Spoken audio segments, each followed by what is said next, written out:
নমস্কাৰ, আজি মই বাঁহ গাজৰ শুকান ভাজি বনাম।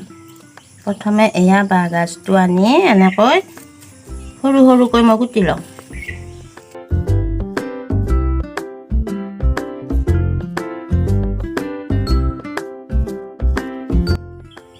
এইখিনি কুটা হৈ গ'ল। ভাজিখন বনাবৰ কাৰণে এয়া মই পিঁয়াজ কাটি লৈছোঁ, জলকীয়া এটা ফালি লৈছোঁ, এয়া বগা বেহাৰ অকণমান লৈছোঁ, এয়া পাঁচফোৰণ, নিমখ, হালধি আৰু মিঠাতেল।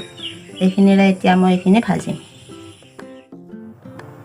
এয়া প্ৰথমে মই তেল দি ল'লোঁ।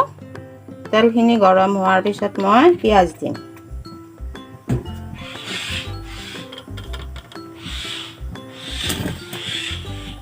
তেলখিনি গৰম হৈছে, পিঁয়াজ দিলোঁ। পিঁয়াজ আৰু জলকীয়াখিনি দিছোঁ।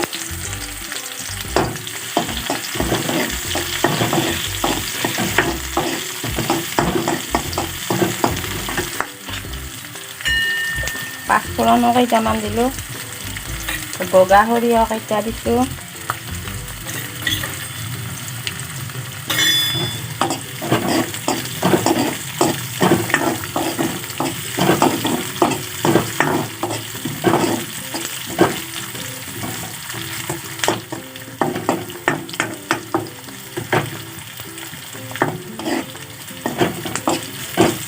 বেহাৰকেইটা ফুটিব ধৰোঁতে মই এইখিনি বহাই দিম এতিয়া।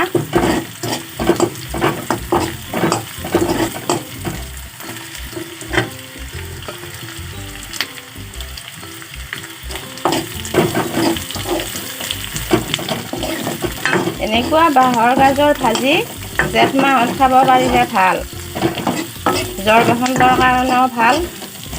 আপোনালোকে এনেকৈ পালে বনাই খাবচোন।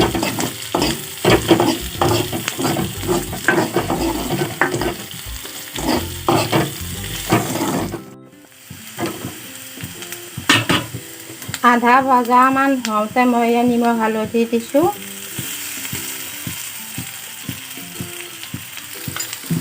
নিমখ হালধি দি অকণমান লাৰি দিম।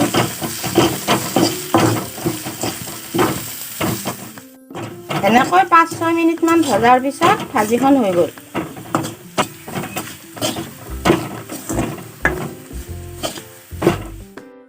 বাঁহ গাজ এনেকৈ ভাজি বনাই খাবলৈ বৰ ভাল লাগে। অলপ মাত্ৰ তিতা লাগে, তিতা হ'লেও খাই সোৱাদ আছে।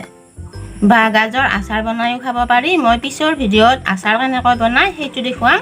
আজিলৈ ইমানেই, ধন্যবাদ।